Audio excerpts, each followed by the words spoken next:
Kidney transplantation ഈ വിഷയം നമ്മൾ സാധാരണ കേട്ടിട്ടുണ്ടാകും. ഒരുപാട് സംശയങ്ങളും ഒരുപാട് മറ്റ് തരത്തിലുള്ള ഏതൊക്കെ തരത്തിലാണ് ഇങ്ങനെയുള്ള ട്രാൻസ്പ്ലാന്റേഷൻ നടത്തുന്നത് നമുക്കറിയാൻ സാധിക്കും. നമ്മുടെയൊക്കെ ചുറ്റുപാട് തന്നെ ധാരാളം രോഗികളിൽ ഇതുപോലെ ഡയാലിസിസ് ഒക്കെ കണ്ടിട്ടുണ്ടാകും. പിന്നീട് അതിൽ ട്രാൻസ്പ്ലാന്റിലേക്ക് പോകുന്ന ആ ഒരു സിറ്റുവേഷനെ കുറിച്ചൊക്കെ നമുക്ക് വളരെയധികം സംശയങ്ങളൊക്കെ ഉണ്ടാകും.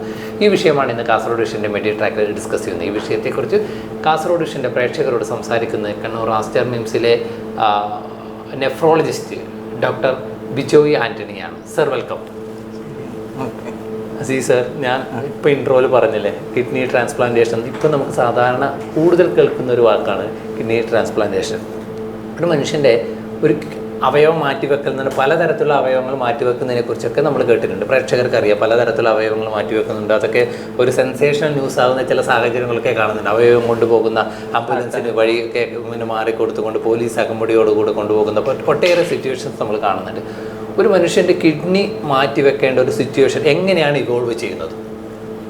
നമ്മളുടെ കിഡ്നിയുടെ ജോലി എന്ന് പറയുന്നത് ശരിക്കും നമ്മളുടെ ശരീരത്തിലെ രക്തം ശുദ്ധീകരിക്കുക എന്നുള്ള, നമ്മുടെ ശരീരത്തിലുള്ള വേസ്റ്റൊക്കെ അത് കളയുക ചെയ്യുന്നത്.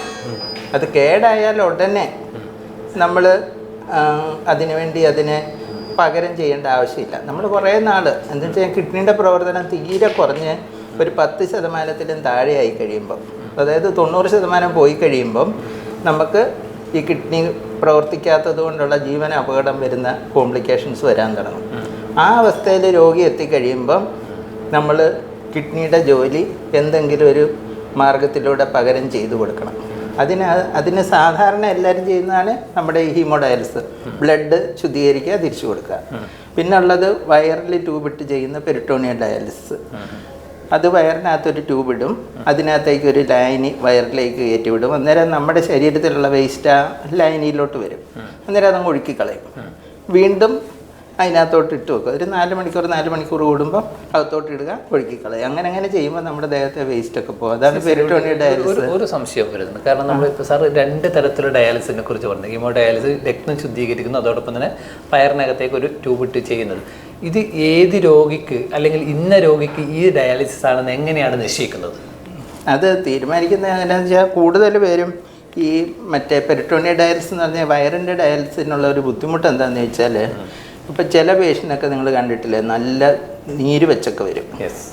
അങ്ങനെയൊക്കെ ഉള്ളവരുടെ വെള്ളം ശരീരത്തിൽ നിന്ന് നീക്കം ചെയ്യേണ്ടി വരും. നമുക്ക് പെരിട്ടോണിയൽ ഡയാലിസിസിൽ ഈ ഫ്ലൂയിഡൊക്കെ നമ്മുടെ ദേഹത്തുനിന്ന് നീക്കം ചെയ്യുന്നത്, രോഗിയുടെ ദേഹത്തുനിന്ന് നീക്കം ചെയ്യുന്നത് അത്ര കൺട്രോൾ ചെയ്യാൻ നമുക്ക് പറ്റിയല്ല. നമ്മളത് ഫ്ലൂയിഡിൻ്റെ കോൺസെൻട്രേഷനൊക്കെ അഡ്ജസ്റ്റ് ചെയ്തൊക്കെ ചെയ്യുന്നത് ഒരിക്കലും പെട്ടെന്നായെന്ന് വരികയില്ല. അതേസമയം അത് ഹീമോഡയാലിസിസ് ആണെങ്കിൽ, ബ്ലഡിലാണെങ്കിൽ നമ്മൾ മെഷീനിൽ സെറ്റ് ചെയ്താൽ മതി. 1 മണിക്കൂറിൽ 1 ലിറ്റർ എടുക്കണമെന്ന് പറഞ്ഞാൽ അത് എടുത്തോളും. അങ്ങനെ ചെയ്യാൻ പറ്റും. അതാണ് ഒന്ന്. പിന്നെ രണ്ടാമത്, നമ്മുടെ ഈ ഡയാലിസിസിൻ്റെ ബ്ലഡ് എടുത്തുള്ള ഡയാലിസിൻ്റെ ഏറ്റവും വലിയ പ്രോബ്ലം എന്ന് പറയുന്നത്, ഏറ്റവും സീരിയസ് ആയ കോംപ്ലിക്കേഷൻ എന്ന് പറയുന്നത് പേഷ്യൻറ്റിൻ്റെ ബ്ലഡ് പ്രഷർ താഴ്ന്നു പോകുന്നതാണ്. അന്നേരം അത് ഈ ഹാർട്ടിന് അസുഖമുള്ളവർക്കൊക്കെ അത് അപകടകരമാകും. എന്നുവെച്ചാൽ ഹാർട്ട് അറ്റാക്കൊക്കെ ഉണ്ടായിട്ടുള്ളവർക്ക് പെട്ടെന്ന് പ്രഷർ താഴ്ന്നു കഴിഞ്ഞാൽ ജീവൻ അപകടമൊക്കെ സംഭവിക്കും. മറ്റേ പെരിട്ടോണിയൽ ഡയാലിസിന് ഇങ്ങനെ പ്രഷറിന് വലിയ ചേഞ്ചസ് ഒന്നും വരികയില്ല. അത് കുറേ കൂടെ സ്മൂത്താണ്. പക്ഷേ എല്ലാ ദിവസവും ചെയ്യണം എന്നേ ഉള്ളൂ. അങ്ങനെയുള്ളവർക്കൊക്കെയാണ് നമ്മൾ അത് ചെയ്യുന്നത്. ഏതാ പെരിട്ടോണിയൽ ഡയാലിസിസ്. പിന്നെ പേഷ്യൻ്റ് വീട്ടിൽ ചെയ്യാതെ തന്നെ ചെയ്യണം. പക്ഷേ അത് ചെയ്യാനായിട്ട് നല്ല വൃത്തിയായിട്ട് ചെയ്യാനുള്ള ആൾക്കാരും അവർക്ക് ആ ഒരു മുറി വേണം അത് ചെയ്യാനായിട്ട്. അതൊക്കെയുള്ള സൗകര്യമുള്ളവർക്ക് നമ്മൾ പെരിട്ടോണിയൽ ഡയാലിസിസ് പറയുള്ളൂ. ഹീമോഡയാലിസിന് ആ പ്രോബ്ലംസ് ഒന്നുമില്ല. പക്ഷേ ഇതിൻ്റെയൊക്കെ പ്രശ്നം എന്താണെന്ന് വെച്ചാൽ, നമുക്ക് കിഡ്നിക്ക് ഒരുപാട് ജോലികളുണ്ട്. ആ മുഴുവൻ ജോലികളും അത്യാവശ്യം വേണ്ടിയ കോംപ്ലിക്കേഷൻ ഉണ്ടാകാതിരിക്കാനും മാത്രമുള്ള കാര്യങ്ങളെല്ലാം നമുക്ക് ഈ ഡയാലിസിസ് കൊണ്ട് പകരം ചെയ്തു കൊടുക്കാൻ പറ്റും. പക്ഷേ കിഡ്നി പ്രവർത്തിക്കുന്ന എല്ലാ കാര്യങ്ങളും പകരം കിട്ടണമെങ്കിൽ, അതായത് നമുക്ക് നോർമൽ പോലെ, കൃത്യം നോർമൽ പോലെ ആകണമെങ്കിൽ വേറെ ഒരു കിഡ്നി തന്നെ കിട്ടണം. അതുകൊണ്ടാണ് കിഡ്നി ട്രാൻസ്പ്ലാന്റ് ആണ് ഏറ്റവും നല്ല ചികിത്സ എന്ന് പറയുന്നത്. ആരുടെ കിഡ്നി പൂർണ്ണമായിട്ടും പോയി കഴിഞ്ഞാൽ അതിൻ്റെ ബെസ്റ്റ് ട്രീറ്റ്മെൻറ്റ് എന്ന് പറയുന്നത് കിഡ്നി ട്രാൻസ്പ്ലാന്റ് തന്നെ. പുതിയൊരു കിഡ്നി വെച്ച് കഴിയുമ്പോൾ അവർ ഏകദേശം നോർമലായില്ലേ. അതുകൊണ്ടാണ്. ഓക്കെ സാർ, നമ്മളിപ്പം കിഡ്നി ട്രാൻസ്പ്ലാന്റിനെ കുറിച്ച് ഡിസ്കസ് ചെയ്യുന്നതിനോടൊപ്പം തന്നെ ഒരു മനുഷ്യൻ്റെ കിഡ്നി, ഒരു ആരോഗ്യവാനായ ഒരു മനുഷ്യൻ്റെ കിഡ്നിയും ആരോഗ്യത്തിലാണ് എന്ന് സാധാരണ ഒരു ബേസിക് ആയിട്ട് നമുക്ക് എങ്ങനെ മനസ്സിലാക്കാൻ പറ്റും? ഫോർ എക്സാമ്പിൾ ഞാനിത് ചോദിക്കുന്നത് ഇപ്പോൾ പ്രേക്ഷകർ തോന്നുന്നുണ്ട് നമ്മൾ ഇത്രയും കോംപ്ലിക്കേറ്റഡ് ആയിട്ട് ഒരു ഡീപ്പ് ആയിട്ടുള്ള ഒരു ഡിസ്കഷനിലേക്കാണ് പോകുന്നത്. അതിനു മുമ്പ് കിഡ്നിക്ക് എന്തോ പറ്റി എന്നത് നമുക്ക് ബേസിക് ആയിട്ടൊരു നമ്മളിപ്പോൾ ബ്ലഡ് പ്രഷറും പിന്നെ കൊളസ്ട്രോളൊക്കെ ചെക്ക് ചെയ്യുന്നത് പോലെ ബേസിക് ആയിട്ട് ഒരു സാധാരണ ലേമാൻ എങ്ങനെ അത് കണ്ടുപിടിക്കാൻ പറ്റും? അതെ, കൂടുതലും ഏറ്റവും വലിയ പ്രശ്നം എന്താണെന്ന് വെച്ച് കഴിഞ്ഞാൽ ഈ കിഡ്നിയുടെ രോഗങ്ങൾ വരുന്നത് ആദ്യത്തെ സ്റ്റേജിലൊന്നും നമുക്ക് കണ്ടുപിടിക്കാൻ പറ്റിയെന്ന് തന്നെ വരികയില്ല. അതിന് വലിയ ലക്ഷണങ്ങളും കാണില്ല. അതുകൊണ്ടായി ഇപ്പം നമ്മൾ സാധാരണ എല്ലാവരോടും പറയുന്നത് ഈ ഡയബറ്റീസ്, ഹൈപ്പർ ടെൻഷൻ, കൊളസ്ട്രോൾ കൂടുതലുള്ളവർ, വെയിറ്റ് കൂടുതലുള്ളവർ, അങ്ങനെയുള്ളവരെല്ലാം തന്നെ കിഡ്നി ഡിസീസ് വരാൻ ചാൻസ് കൂടുതലുള്ളവർ, അവർക്ക് റിസ്ക് കൂടുതലുണ്ട്. അങ്ങനെയുള്ളവർ റെഗുലറായിട്ട് ഫോളോ അപ്പ് ചെയ്യുക, ചെക്കപ്പ് ചെയ്യണം. എന്നിട്ട് നമ്മൾ എന്താ ചെക്ക് ചെയ്യുന്നതെന്ന് വിചാരിച്ച് നോക്കിയാൽ ബ്ലഡിനകത്ത് യൂറിയ, ക്രിയാറ്റിനിൻ എന്ന് പറഞ്ഞ ആ 2 സാധനങ്ങൾ ചെക്ക് ചെയ്യുമ്പോഴാണ് കിഡ്നിക്ക് ഫെയിലിയർ ഉണ്ടോ, അത് പ്രവർത്തനം കുറയുമോ എന്നറിയുന്നത്. അതെന്താണെന്ന് ചോദിച്ചാൽ നമ്മുടെ ശരീരത്തിൽ നോർമലായിട്ടുണ്ടാകുന്ന 2 കാര്യങ്ങളാണ് യൂറിയയും ക്രിയാറ്റിനും. അത് നമ്മുടെ ശരീരത്തിലുണ്ടാകുന്ന 2 വേസ്റ്റാണ്. അത് കിഡ്നിക്കകത്തൂടെ പോവുള്ളൂ. അന്നേരം നോർമലായിട്ടുള്ള ഒരാളുടെ ശരീരത്തിൽ ഇതുണ്ടാകുന്നത് അതനുസരിച്ച് നമ്മുടെ കിഡ്നി നോർമലാണ്, അത് മുഴുവൻ പൊക്കോളും. അന്നേരം ഒരു ലെവലിൽ കൂടുതൽ കൂടുകയില്ല. അതായത് ക്രിയാറ്റിൻ ഏകദേശം 1 mg/% കൂടുതൽ കൂടുകയില്ല. യൂറിയ ഒരു 20 to 40 നോർമൽ, അതിന് മേലോട്ട് പോവുകയല്ല. പക്ഷേ നമ്മുടെ ഡൗട്ട് വരുന്നത് സാധാരണ നമ്മളിപ്പോൾ മെഡിക്കൽ ലാബിലൊക്കെ പോയി കഴിഞ്ഞാൽ ചിലവർ ബ്ലഡ് പ്രഷറും പിന്നെ ഈ ക്രിയാറ്റിൻ ചെക്ക് ചെയ്യാൻ പറ്റും. പക്ഷേ യൂറിയ എന്നത് നമ്മളത് അങ്ങനെ കേൾക്കുന്നില്ല. ചിലവരുടെ ധാരണയോടൊന്നും എനിക്കറിയില്ല. ക്രിയാറ്റിൻ മാത്രം നോക്കിയിട്ട് അത് ഈ പറയുന്ന 1 ബിലോ ആ ഒരു റേഞ്ചിലാണെങ്കിൽ അവർ സാറ്റിസ്ഫൈഡ് ആണ്. അപ്പം ശരിക്കും നമ്മൾ ഇത് മാത്രം ചെക്ക് ചെയ്താൽ പറയും, യൂറിയയും കൂടി ചെക്ക് ചെയ്യണം വരും. യൂറിയയും കൂടെ ചെക്ക് ചെയ്യണം നിർബന്ധമില്ല. കിഡ്നി ഫംഗ്ഷൻ നോക്കാൻ വേണ്ടി നമ്മൾ യൂറിയ ചെയ്യണം നിർബന്ധമില്ല, ക്രിയാറ്റിനും ചെയ്താലും മതി. പക്ഷേ അതിനുള്ള ആകെയുള്ള ഒരു വ്യത്യാസം എന്ന് പറഞ്ഞു കഴിഞ്ഞാൽ യൂറിയയുടെ വാല്യൂ കുറേ കൂടെ ഹൈയാണ് ക്രിയാറ്റിനെക്കാട്ടിലും. അന്നേരം ഒരു ചെറിയ വ്യത്യാസം ഉണ്ടെങ്കിൽ പോലും നമുക്ക് യൂറിയയുടെ ചേഞ്ച് കുറേ കൂടെ കാണാം. എന്ന് വെച്ചാൽ നോർമൽ 1 ആയതുകൊണ്ട് 0.2, 0.3 കൂടുമ്പോഴല്ലേ നമ്മൾ അബ്നോർമൽ എന്ന് പറയുന്നത്.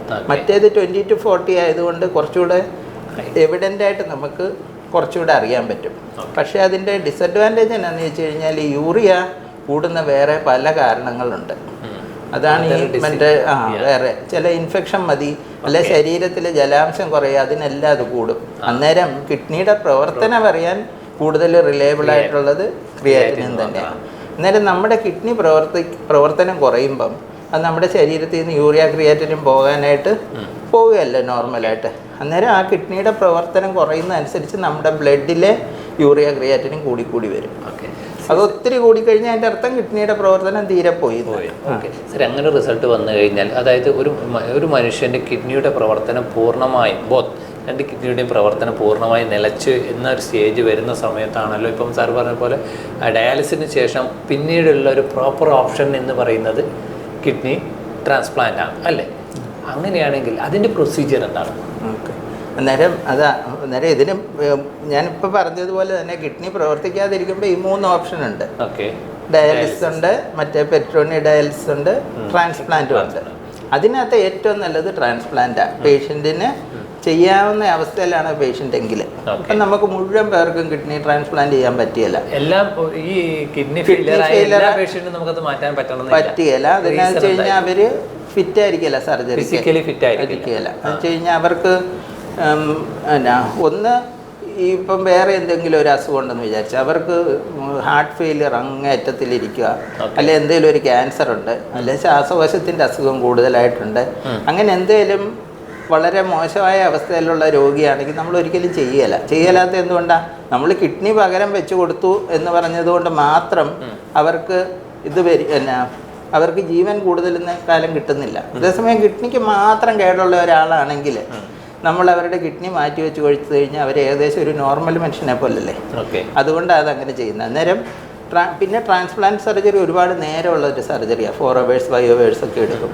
അത്രയും നേരം അത് ടോളറേറ്റ് ചെയ്യാനുള്ള കഴിവും വേണം ആ പേഷ്യൻറ്റിന്, എന്നാലേ നമുക്ക് ചെയ്യാൻ പറ്റുള്ളൂ. അല്ലെ സർജറിയുടെ ഇടയ്ക്ക് എന്തെങ്കിലും അങ്ങനെയുള്ള എക്സെപ്ഷണൽ കേസിൽ അത് ചിലപ്പം ചിലർക്ക് നമുക്ക് പറ്റിയല്ല. ഇന്നത്തെ കാലത്ത് ഏറ്റവും കൂടുതൽ വരുന്ന ഡയബറ്റിക് അല്ലേ, ഡയബറ്റിസ് ആണ് ഇന്നത്തെ കാലത്ത് ഏറ്റവും കൂടുതൽ കിഡ്നി ഫെയിലിയർ വരുന്ന ഡയബറ്റിസ് ആണ്. അന്നേരം അതിൻ്റെ കുഴപ്പം എന്താണെന്ന് വെച്ചാൽ അവർക്ക് ഒത്തിരി പേർക്ക് ഹാർട്ട് ഡിസീസ് ഒക്കെ കാണും. അത് ഭയങ്കര അഡ്വാൻസ്ഡ് ആയിട്ടുള്ളതാണെങ്കിൽ നമ്മൾ അവരെ ട്രാൻസ്പ്ലാന്റ് ചെയ്യല എന്ന് വെച്ച് കഴിഞ്ഞാൽ ആ സർജറി അവർ ടോളറേറ്റ് ചെയ്യല. രണ്ടാമത് ഇത് കഴിഞ്ഞ് കഴിയുമ്പം ഇവർക്ക് ഹാർട്ട് അറ്റാക്ക് വന്നിട്ടായിരിക്കും അവർക്ക് എന്തെങ്കിലും സംഭവിക്കുക. അന്നേരം അത് വരാൻ സാധ്യത ഉണ്ടെങ്കിൽ നമ്മളത് ചെയ്യുക. സാറിപ്പോൾ മെൻഷൻ ചെയ്യുന്ന റിസീവർ കേസാണ്. സെയിം കേസ് ഇതിപ്പോൾ ഡോണർക്കും ഇത് ബാധകമാണോ? ഡോണർ അങ്ങനെയല്ല. ശരിക്കും ഡോണറിന് ഒരു കുഴപ്പമില്ലാത്ത ഒരാളല്ലേ, അവര് വേറൊരാൾക്ക് വേണ്ടി അവരുടെ കിഡ്നി ദാനം ചെയ്യുന്നതാണ്. അന്നേരം അവർക്ക് ആ പ്രൊസീജിയർ കൊണ്ട് ഒരു കുഴപ്പവും വരാൻ പാടില്ല. ഞാൻ അങ്ങനെയല്ല സർ, ആ ഡൗട്ട് വരുന്നതെന്ന് വെച്ചാൽ ഡോണർ എന്ന് പറയുന്നത് ഇപ്പം ഞാനൊരാൾക്കൊരു കിഡ്നി ഡൊണേറ്റ് ചെയ്യുന്നുണ്ടെങ്കിൽ സോഫാർ ഇപ്പം ഞാനൊരു എൻ്റെ മെഡിക്കൽ പ്രീ ഹിസ്റ്ററി ഒന്നും അറിയില്ല, എനിക്കും അറിയില്ല എന്ന് കരുതുക. ആ സമയത്തുള്ള ഹിസ്റ്ററിയിൽ നമുക്ക് അതർ ഡിസീസ് എന്തെങ്കിലും പോയിന്റ് ഔട്ട് ചെയ്യുകയാണെങ്കിൽ അവിടുന്ന് ആ ഡോണർ എടുക്കുന്ന കിഡ്നി എടുക്കാൻ പറ്റുമോ? അവരെ എടുക്കുകയില്ല. എവിടെയും വരും. മറ്റേത് അങ്ങനെയല്ല, അവർക്ക് ഈ അസുഖം എല്ലാം കാണും, ചിലപ്പം കാണും. ഒരുവിധം ഡയബറ്റിക് ആൾക്കാർക്കെല്ലാം ഹാർട്ട് ഡിസീസ് എല്ലാം കാണും. പക്ഷേ മോശം അവസ്ഥയാണെങ്കിൽ നമ്മൾ ഒഴിവാക്കുള്ളൂ. എന്ന് പറഞ്ഞാൽ സർജറിയുടെ സമയത്ത് അവർക്ക് കുഴപ്പം വരാൻ സാധ്യതയോ അല്ലെ പെട്ടെന്ന് തന്നെ അവർക്ക് അധികം കാലം അവർ ജീവിക്കാൻ സാധ്യതയില്ലെന്ന് നമുക്ക് തോന്നുകയോ ചെയ്യുവാണെങ്കിൽ എടുക്കുകയില്ല. ഡോണർ ആണെങ്കിൽ നമ്മൾ എല്ലാം പെർഫെക്റ്റ് ആയിരിക്കണം. എന്ന് വെച്ച് കഴിഞ്ഞാൽ അവർക്ക് ഒരു കുഴപ്പവും കാണാൻ പാടില്ല. അവർക്ക് പിന്നെ ഷുഗറ്, പ്രഷറ്, ഇത് ഇങ്ങനത്തെ കിഡ്നിയുടെ അസുഖങ്ങൾ എന്തെങ്കിലും ഒരെണ്ണം ഉണ്ടെങ്കിൽ നമ്മൾ എടുക്കുകയില്ല. അന്നേരം അതുകൊണ്ടാണ് ഡോണറുടെ കാര്യമാണ് നമ്മൾ കൂടുതൽ ശ്രദ്ധിക്കേണ്ടത്. എന്തെന്ന് വെച്ച് കഴിഞ്ഞാൽ കൂടുതൽ ശ്രദ്ധിക്കേണ്ടത് അത് തന്നെയാണ്. എന്നാ കാര്യം എന്ന് വെച്ച് കഴിഞ്ഞാൽ ഇപ്പം ഡോണർക്ക് എന്തെങ്കിലും ഒരു കുഴപ്പം പറ്റിപ്പോയി കഴിഞ്ഞാൽ നമ്മുടെ ഈ ട്രാൻസ്പ്ലാന്റ് പ്രോഗ്രാമിൽ നിന്ന് പോവുകയല്ലേ. 5-6 പേഷ്യൻ്റ് ഡോണർ മരിച്ചുപോയി എന്ന് പറഞ്ഞു കഴിഞ്ഞാൽ ആരെങ്കിലും പിന്നെ കിഡ്നി കൊടുക്കുമോ? നമുക്കത് എല്ലാവരും എന്നിട്ട് നമ്മുടെ ഈ പ്രോഗ്രാം തന്നെ പോകും. അതുകൊണ്ട് നമ്മൾ ഒരിക്കലും ആ റിസ്ക് എടുക്കില്ല. പിന്നെ ഒരു ഇതും കൂടെ ഉണ്ട് എന്ന് വെച്ച് കഴിഞ്ഞാൽ മുമ്പേ പറഞ്ഞല്ലോ എന്നോട് കിഡ്നിയുടെ പ്രവർത്തനക്കുറവുണ്ടെങ്കിൽ എങ്ങനെ അറിയുന്നതെന്ന്. രണ്ടാമത് അത് കിഡ്നി ഫെയിലിയർ അറിയുന്നതാണ് യൂറിയ ക്രിയാറ്റിൻ്റെ കാര്യം ഞാൻ പറഞ്ഞു. പിന്നെ വേറൊന്നുള്ളത് കിഡ്നിക്ക് ഡാമേജ് വന്ന് തുടങ്ങുന്നത് ശരിക്കും ആ സമയത്താണ് നമ്മളത് കണ്ടുപിടിച്ചെടുക്കേണ്ടത്. നമ്മൾ കിഡ്നിയുടെ ജോലി എന്ന് പറയുന്നത് നമ്മുടെ ബ്ലഡിനെ ഫിൽട്ടർ ചെയ്ത് നമുക്ക് വേണ്ടാത്തതൊക്കെ സാധനങ്ങൾ വേസ്റ്റാണ് മൂത്രത്തിൽ കൂടെ കളയേണ്ടത്. പക്ഷേ ആ അരിപ്പ എന്ന് പറയുന്ന കിഡ്നി തന്നെ അതിന് തകരാറ് വന്ന് തുടങ്ങുമ്പോൾ അതിനകത്തൂടെ പോകരുതാത്ത സാധനങ്ങൾ പോയി തുടങ്ങും. അതിൻ്റെ ഒരു ഉദാഹരണമാണ് ആൽബുമിൻ. നമ്മുടെ ബ്ലഡിനകത്തുള്ള ഒരു സാധനം ആൽബുമിൻ. അത് നോർമലി അതിനകത്തൂടെ ഫിൽട്ടർ ചെയ്യത്തില്ല. അന്നേരം കിഡ്നിക്ക് ഡാമേജ് വന്ന് തുടങ്ങുമ്പോൾ, അതായത് അതിനെന്തെങ്കിലും തകരാറ് വന്ന് തുടങ്ങുമ്പോൾ ആദ്യം വരുന്ന വ്യത്യാസം എന്ന് പറയുന്നത് മൂത്രത്തിൽ കൂടെ ആൽബുമിൻ വരാൻ തുടങ്ങും. അത് കഴിഞ്ഞാണ് അത് പ്രോഗ്രസ് ചെയ്ത് ആദ്യം തീരെ കുറച്ചേ കാണുള്ളൂ, പിന്നെ അത് കൂടി വരും. അതിൻ്റെ കൂടെ കിഡ്നി ഫെയിലിയർ വരും. അങ്ങനെ അന്നേരം ശരിക്കും ഈ ഡയബറ്റീസും അങ്ങനത്തെ ഉള്ള രോഗികൾക്ക് നമ്മളത് ഇടയ്ക്ക് ചെക്ക് ചെയ്ത് നോക്കുന്നത് ഈ ആൽബുമിൻ തന്നെയാണ്. അതിനെ മൈക്രോ ആൽബുമിനൂറിയ ടെസ്റ്റ് എന്നൊക്കെ പറഞ്ഞ് കണ്ടിട്ടില്ലേ? ഇവർ ഡയബറ്റീസിൻ്റെ ക്യാമ്പൊക്കെ നടത്തുമ്പോൾ അതിനകത്ത് എപ്പോഴും കാണും മൈക്രോ ആൽബുമിൻ എന്ന് പറയുന്നത്. അതിനകത്ത് ഒരു ദിവസം 300 മില്ലിഗ്രാമിൽ കുറവ് ആൽബുമിൻ വരിക, അതായത് ഏറ്റവും താഴത്തെ സ്റ്റേജ്. ആ അവസ്ഥയെ തന്നെ നമ്മളത് കണ്ടുപിടിക്കണം. അതെന്തിനാന്ന് വെച്ച് കഴിഞ്ഞാൽ അവിടെ നമുക്കതിനെ കൺട്രോൾ ചെയ്ത് നിർത്താൻ പറ്റിയാൽ ആ രോഗി ഏകദേശം നോർമലല്ലേ. ആ മനുഷ്യന് കിഡ്നിയുടെ കാര്യം ഏകദേശം നോർമലായിട്ടായിരിക്കുന്നത്. പിന്നെ അതിനകത്തൊരു പ്രധാനപ്പെട്ട കാര്യം എന്താണെന്ന് വെച്ചാൽ ഈ ഷുഗർ പല അവയവങ്ങളെ ബാധിക്കുന്നതാണ്. നമ്മുടെ ഹാർട്ടിനെ ബാധിക്കാം, ഞരമ്പിനെ ബാധിക്കാം, ബ്രെയിൻ, കണ്ണ് എല്ലാം ബാധിക്കാം. അന്നേരം നമ്മൾ ഈ മൈക്രോ ആൽബുമിൻ ടെസ്റ്റ് ചെയ്യുമ്പോൾ, യൂറിനകത്ത് ഇത് ടെസ്റ്റ് ചെയ്യുമ്പം ആൽബുമിൻ അതിനകത്തുണ്ടെങ്കിൽ ആ ഒരു അവയവത്തിന് തകരാറ് വന്ന് തുടങ്ങിയെന്നല്ലേ അതിൻ്റെ അർത്ഥം. അങ്ങനെ നമ്മൾ കണ്ടു കഴിഞ്ഞാൽ നമ്മൾ വേറെ ഏതെങ്കിലും ഇതിൻ്റെ കൂടെ കേടാകാവുന്ന കുറേ സാധനങ്ങളില്ലേ, ഹാർട്ട്, കിഡ്നി, ഞരമ്പ് എല്ലാം. അന്നേരം നമ്മളതെല്ലാം നോക്കണം. കാര്യം അതിനെല്ലാം കേട് വന്ന് തുടങ്ങിയിട്ട് കാണും നമ്മളിത് ഡിറ്റക്റ്റ് ചെയ്യുമ്പോൾ. അതുകൊണ്ടാണ് ഡയബറ്റീസ് ഉള്ളവർക്ക് മൈക്രോ ആൽബുമിൻ കണ്ടാൽ ബാക്കിയെല്ലാം വന്നിട്ട് കുഴപ്പം വന്നു എന്നുള്ളത് നമ്മൾ നോക്കണം നല്ലപോലെ. കിഡ്നി ട്രാൻസ്പ്ലാന്റേഷൻ എന്ന് പറയുന്നതൊക്കെ ഒരു കോംപ്ലിക്കേറ്റഡ്, ഒരു സങ്കീർണമായ പ്രൊസീജിയറാണ്. അതിൻ്റെ ആ പ്രൊസീജിയർ എങ്ങനെയാണ് അത് സ്റ്റാർട്ട് ചെയ്യുന്നത്? ഓക്കെ, അത് ആദ്യം നമ്മൾ വർക്കപ്പിനകത്ത് ആദ്യം ചെയ്യുന്നത് ആ രോഗി ട്രാൻസ്പ്ലാന്റിന് ഫിറ്റാണോ എന്ന് നോക്കണം. അത് കഴിഞ്ഞ് നമ്മളൊരു ഡോണറെ നോക്കും കിട്ടുമെന്ന്. ആദ്യം ഇത് ഫിറ്റാണെന്ന് വിചാരിച്ച ആണെന്നുണ്ടെങ്കിൽ അത് അന്നേരം നമ്മൾക്കൊരു ഡോണറെ കിട്ടണം. അന്നേരം നിയമപരമായിട്ട് ഉള്ള ഡോണർമാരെന്ന് പറഞ്ഞു കഴിഞ്ഞാൽ അച്ഛൻ, അമ്മ, സഹോദരങ്ങൾ, മക്കൾ, പിന്നെ ഗ്രാൻഡ് പേരൻസ്, പിന്നെ ഹസ്ബൻഡ് ഓർ വൈഫ്, അത്രയും പേരാണ് നിയമപരമായിട്ടുള്ളത്. അതാണ് ലീഗൽ ഡോണേഴ്സ്. അന്നേരം അവരെ കിട്ടാൻ മാർഗമൊന്നും ഇല്ലെങ്കിൽ ചില ഈ പാരമ്പര്യമായിട്ട് വരുന്ന രോഗങ്ങളും ഒക്കെ ഉണ്ട്, അന്നേരം അവർക്ക് കിട്ടൂല. അങ്ങനത്തേതൊക്കെ വരുമ്പം പിന്നെ ചിലർക്ക് ആദ്യം കാണിയല്ല, അന്നേരത്തെ അവസ്ഥയൊക്കെ വരുമ്പം വേറെ ആളുകൾ പൈസയ്ക്ക് വേണ്ടിയല്ല, അവർ സ്വന്തം ഇഷ്ടപ്രകാരം കിഡ്നി ദാനം ചെയ്യുവാണെങ്കിൽ അത് നമ്മൾ ഗവൺമെൻറ്റിൻ്റെ കമ്മിറ്റിയുടെയൊക്കെ പെർമിഷനോടുകൂടി ചിലർക്ക് നമ്മൾ ചെയ്തു കൊടുക്കും. അത് അങ്ങനെ നമുക്ക് ഡോണറെ കിട്ടും. അതിനെക്കാട്ടിലും പിന്നെ വേറൊന്നുള്ളത് ബ്രെയിൻ ഡെത്തുള്ള ആൾക്കാർ. നമ്മൾ ആൾക്കാരില്ല ഈ ആക്സിഡൻ്റ് ഒക്കെ വന്ന് തലയ്ക്ക് മാത്രമൊക്കെ ഇഞ്ചുറി വരുമ്പം അവരുടെ തലച്ചോറിൻ്റെ പ്രവർത്തനം മാത്രം പോകും. അന്നേരം തലച്ചോറ് പൂർണ്ണമായിട്ട് നശിച്ചു പോയി കഴിഞ്ഞാൽ അവർക്ക് BP-യും ഒക്കെ കാണുമായിരിക്കും, പക്ഷേ അവരൊരിക്കലും നോർമലായിട്ട് ജീവിക്കുകയില്ല. നമ്മുടെ ബ്രെയിനാണല്ലോ നമ്മുടെ ജീവൻ എന്ന് പറയുന്ന സാധനം. ഹൃദയമിടിപ്പ് നിന്ന് പോയി കഴിഞ്ഞാൽ എല്ലാം പോയി, പക്ഷേ തലച്ചോറ് പ്രവർത്തിക്കുന്നില്ലേലും അവരുടെ ജീവിതം പോയത് തന്നെയല്ലേ. അതാ ബ്രെയിൻ ഡെത്ത് എന്ന് പറയുന്നത്. ആ രസത്തെ അവരുടെ എടുക്കാം. വെന്റിലേറ്റർ അതെന്നാ വെച്ചാൽ മിക്കവാറും പേരുടെ ഹാർട്ടൊക്കെ നല്ല പോലെ ഇടിക്കുന്ന കാണുമായിരിക്കും. അതിനൊന്നും കുഴപ്പമൊന്നും കാണില്ല. ചുരുക്കം ചിലർക്ക് BP ഫോളൊക്കെ ഉണ്ടെങ്കിൽ നമ്മൾ മരുന്ന് കൊടുത്ത് അത് കൂട്ടി വെക്കും. കൂടുതൽ പേർക്കും ബ്രീത്തിങ് അബ്നോർമലായിരിക്കും, അവർക്ക് ശ്വാസം ബുദ്ധിമുട്ട് വരും. അന്നേരം നമ്മൾ അവരെ എല്ലാം വെന്റിലേറ്ററിൽ വെക്കും. വെന്റിലേറ്ററിൽ വെച്ചിട്ട് അവരെ സർവൈവ് ചെയ്യിപ്പിക്കും. ഒരു ഡൗട്ട് വരുന്നത് ഇപ്പോൾ പ്രേക്ഷകർക്ക് സ്വാഭാവികമായിട്ടും നമ്മളിപ്പോൾ ടെക്നിക്കലി ഇത് പറഞ്ഞ വെന്റിലേറ്ററിൻ്റെ സഹായത്തോടു കൂടി ഒരു ബ്രെയിൻ ഡെത്തുള്ള ഒരു പേഷ്യൻ്റ് ഇങ്ങനെ സർവൈവ് ചെയ്ത് പോകുന്ന സമയത്ത് അവരുടെ ബൈസ്റ്റാൻഡേഴ്സ്, അവരുടെ റിലേറ്റീവ്സ് അവരെങ്ങനെ ഡൊണേറ്റ് ചെയ്യാനുള്ള ഒരു സിറ്റുവേഷനിലേക്ക് എത്തും. ഫോർ എക്സാമ്പിൾ ഇപ്പോൾ മോണിറ്ററിൽ ഓക്സിജൻ ലെവലൊക്കെ ഉണ്ടാവും. വെന്റിലേറ്റർ റിമൂവ് ചെയ്ത് കഴിഞ്ഞാൽ സാർ ഇപ്പോൾ പറഞ്ഞതുപോലെ നോർമലി കിടക്കുന്ന പോലെയുള്ള ബ്രീത്തിങ് നമുക്ക് പറ്റില്ല. ആ ഒരു സിറ്റുവേഷനിൽ ഇതെങ്ങനെയാണ് ആ ഒരു ഡൊണേഷൻ സ്റ്റേജിലേക്ക് എങ്ങനെ എറൈസ് ചെയ്യുന്നത്? അതെ കൂടുതൽ പേഷ്യൻറ്റും നമ്മളുടെ ന്യൂറോ സർജന്മാരുടെ പേഷ്യൻ്റ് ആയിരിക്കും. ഹെഡ് ഇഞ്ചുറി ആയിരിക്കും.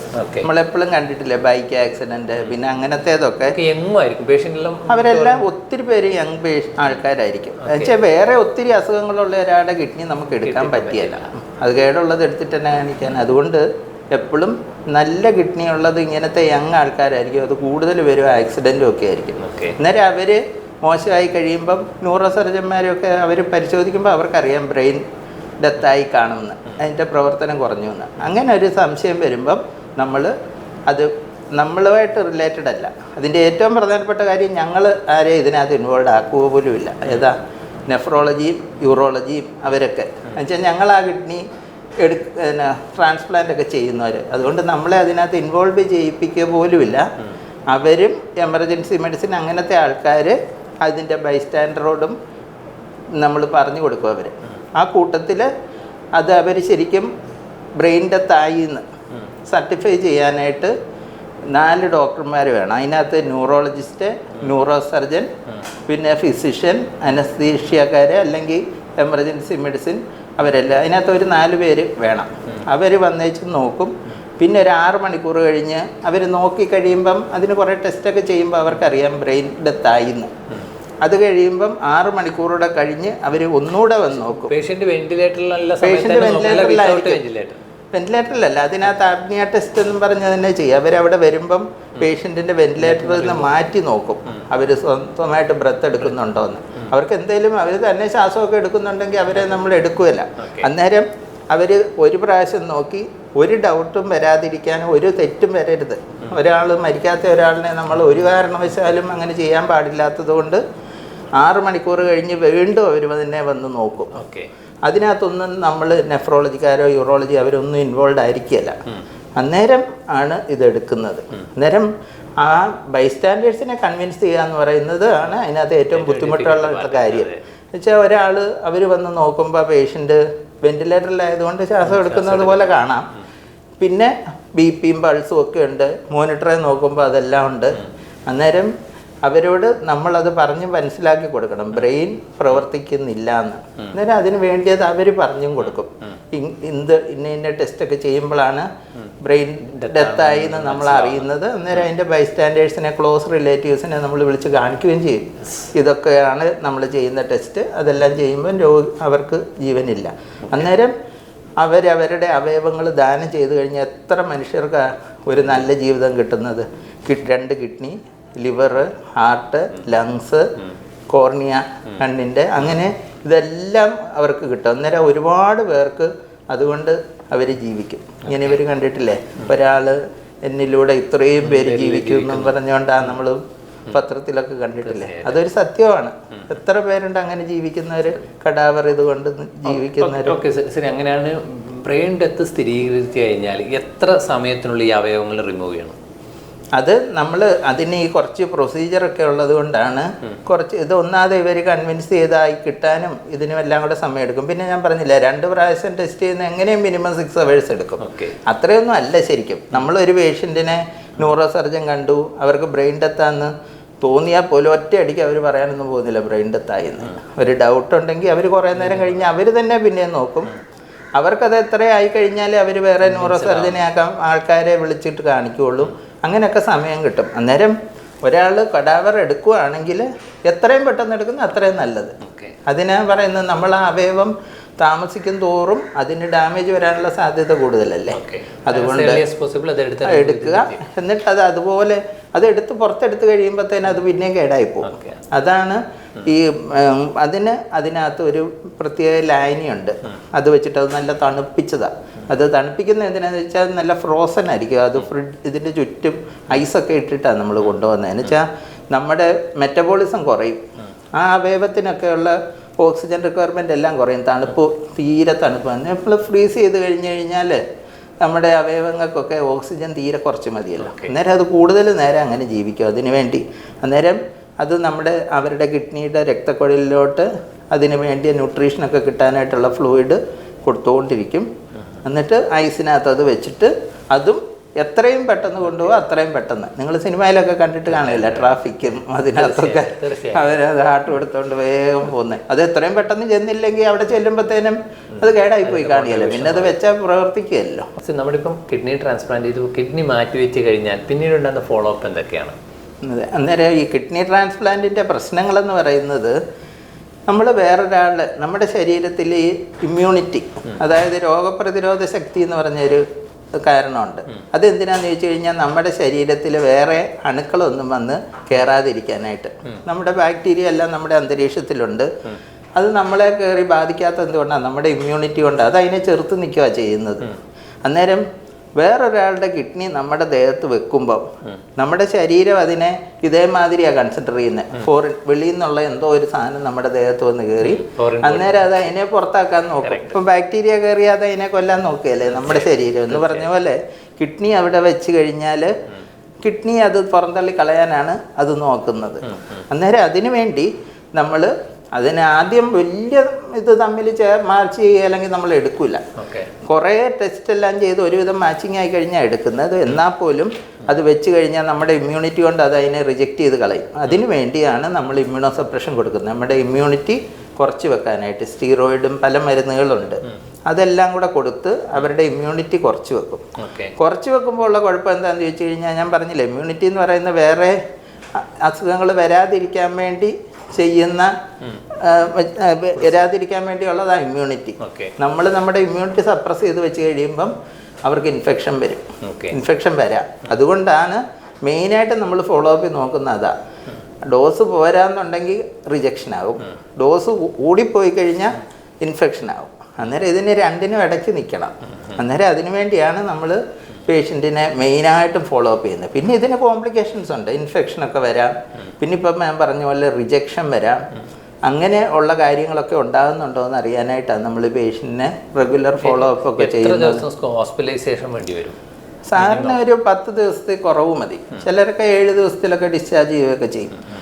ആദ്യത്തെ ദിവസമാണ് ഏറ്റവും കൂടുതൽ ചാൻസ് ഉള്ളത് റിജക്ഷൻ. ഇപ്പോൾ ഒരു പുതിയതൊരെണ്ണം കൊണ്ട് വെച്ചതാണ്, അന്നേരം അത് ശരീരം എങ്ങനെ പ്രതികരിക്കുമെന്ന് നമുക്കറിയത്തില്ല. അതുകൊണ്ടാണ് പേഷ്യൻറ്റിനെ അന്നേരം ICUവിലായിരിക്കും നമ്മൾ അവർക്ക് നല്ലപോലെ ഇമ്മ്യൂണോ സപ്രഷൻ കൊടുക്കും, നല്ല ഡോസിൽ. സ്റ്റീറോയിഡ് മാത്രമല്ല, വേറെ പല മരുന്നും അതിൻ്റെ കൂടെ കൊടുക്കും. അതിനുശേഷം അത് ടാബ്ലറ്റ് ആക്കും, കുറഞ്ഞു കൊണ്ടുവരും. 3 മാസം അല്ല മെഡിക്കൽ ICUവിൽ നമ്മൾ ഒരിക്കലും കിടത്തുകയില്ല. കാരണം എന്താണെന്ന് വെച്ചാൽ അവിടെ എല്ലാം ഇൻഫെക്ഷനുള്ള പേഷ്യൻ്റ് ആയിരിക്കും. നമ്മുടെ ICU കിടക്കുന്ന ഏറ്റവും കൂടുതൽ ഇൻഫെക്ഷൻസാണ്. അതുകൊണ്ട് നമ്മുടെ ICU നോക്കിക്കഴിഞ്ഞാൽ അറിയാം, അത് ഭയങ്കര ഇതായിരിക്കും, ഭയങ്കര കെയർഫുള്ളായിട്ട് അവർക്ക് ഒരു ഇൻഫെക്ഷനും വരരുത്. അതിനുവേണ്ടി ഒന്നാമത് അതിനകത്ത് ആരെയും നമ്മൾ കയറ്റാറില്ല. രണ്ടാമത് അവിടെ എല്ലാം നല്ല ക്ലീൻ ചെയ്ത് വൃത്തിയാക്കി സ്റ്റെറിലൈസ് ചെയ്തിട്ട് ട്രാൻസ്പ്ലാന്റ് തലേ ദിവസം നമ്മൾ വീണ്ടും ചെയ്യും. അതിനകത്ത് എല്ലാവരെയും കയറ്റിയല്ല. നമ്മൾ അവർ ഡ്രസ്സൊക്കെ ചേഞ്ച് ചെയ്ത് പുതിയ ഡ്രസ്സ് ഇട്ട് അത് സ്റ്റെറൈൽ ഡ്രസ്സ് ഇട്ട് അതിനകത്തുനിന്ന് നമ്മൾ അതിനകത്തോട്ട് കയറ്റാറുള്ളൂ അവരെ. അന്നേരം അവർക്ക് ഇൻഫെക്ഷൻ വരാതിരിക്കാൻ എന്നുവെച്ചാൽ ഇത്രയും ഡോസിൽ ഇമ്മ്യൂണോ സപ്രഷൻ കിട്ടുന്നവരാണ്. അവരുടെ സ്റ്റിറോയിഡൊക്കെ കിട്ടിയിട്ട് അവർക്ക് എന്തെങ്കിലും ഒരു ഇൻഫെക്ഷൻ വരാനായിട്ട് ഭയങ്കര ഈസിയാണ്. അതുകൊണ്ട് നമ്മൾ അവരെ കയറ്റിയല്ല. നമ്മൾ ബൈസ്റ്റാൻഡേഴ്സിനെയും കാണിക്കാറില്ല. പിന്നെ അതിൻ്റെ ജനലിൽ കൂടെ ഒന്ന് കാണിക്കും, ഗ്ലാസ്സിൽ കൂടെ. പിന്നെ ഒരു 3 days ഒക്കെ കഴിയുമ്പോൾ ഇതെല്ലാം കുറയും. അന്നേരം തൊട്ട് നമ്മൾ അവരെ മാസ്കും ഒക്കെ കെട്ടി ഡ്രസ്സൊക്കെ ചേഞ്ച് ചെയ്യിപ്പിച്ച് കാണിക്കും. പിന്നെ 6-7 ദിവസം ആകുമ്പോൾ അവർ പുറത്താകും. അന്നേരം പിന്നെ ഈ പേഷ്യൻ്റ് മെഡിസിൻ എന്ന് പറയുന്നത് ത്രൂ ഔട്ട് ലൈഫിൽ വേണ്ടി വരും. ഞാൻ പറഞ്ഞില്ല, നമുക്ക് ഈ ഇമ്മ്യൂൺ പ്രശ്നങ്ങൾ, അതായത് നമ്മുടെ ശരീരം ഒരു അവയവത്തിനെ ആദ്യം അത് റിജക്റ്റ് ചെയ്യാൻ നോക്കും. അത് കഴിയുമ്പം നമ്മുടെ ശരീരം അതിന് ടോളറൻസ് വരും. ടോളറൻസ് എന്ന് പറഞ്ഞാൽ അതിനെ നമ്മുടെ കൂടെ അതിനെ അങ്ങ് കുറേ അക്സെപ്റ്റ് ചെയ്യും. പൂർണ്ണമായിട്ടും അക്സെപ്റ്റ് ചെയ്യല. അതുകൊണ്ടാണ് ഒരു കുറച്ച് കാലം കഴിയുമ്പം നമുക്ക് ഈ മരുന്നെല്ലാം ചെറിയ ഡോസ് മതിയാവും. ഇത് വരാതിരിക്കാൻ അത് ജീവിതകാലം മുഴുവൻ കഴിക്കണം. കിഡ്നി ട്രാൻസ്പ്ലാന്റിനൊക്കെ ലൈഫ് ലോങ് മരുന്ന് കഴിക്കണം. പക്ഷേ ചിലതിനൊക്കെ ഉണ്ട് ബോൺ മാരോ, അതിനൊക്കെ അവർ 1 year 1.5 year ആകുമ്പോൾ അവർ നിർത്തും. അതിൻ്റെ വ്യത്യാസം എന്നാന്ന് വെച്ച് കഴിഞ്ഞാൽ നമ്മുടെ ഇമ്മ്യൂണിറ്റിയിൽ ഏറ്റവും ഇമ്പോർട്ടൻറ്റ് കാര്യം ബോൺ മാരോയാണ്. മജ്ജയ്ക്കകത്തുനിന്ന് ഈ ഇമ്മ്യൂണിറ്റിക്ക് വേണ്ടിയ സാധനങ്ങളെല്ലാം തന്നെ ഉണ്ടാകുന്നത്. അന്നേരം അവർ എന്താ ചെയ്യുന്നതെന്ന് ചോദിച്ചാൽ ആ രോഗിയുടെ ക്യാൻസറൊക്കെ വരുമ്പോഴാണല്ലോ, ബ്ലഡ് ക്യാൻസറൊക്കെ വരുമ്പോൾ അവരവരുടെ മജ്ജ പൂർണ്ണമായിട്ട് നശിപ്പിച്ച് കളഞ്ഞിട്ട് വേറൊരാളുടെ മജ്ജയാണ് വെച്ച് കൊടുക്കുന്നത്. അന്നേരം ശരിക്കും അവരുടെ ദേഹത്ത് വേറൊരാളുടെ മജ്ജയല്ലേ ഉള്ളത്. ആ ആളുടെ മജ്ജയെ പിന്നെ ഉള്ളൂ, രോഗിയുടെ മജ്ജ ഇല്ല. അന്നേരം അതിനെ റിജക്റ്റ് ചെയ്യുമല്ലോ.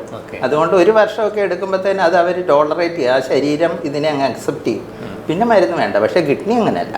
കിഡ്നിയും മജ്ജയ്ക്കൊന്നും തൊടുന്നില്ല.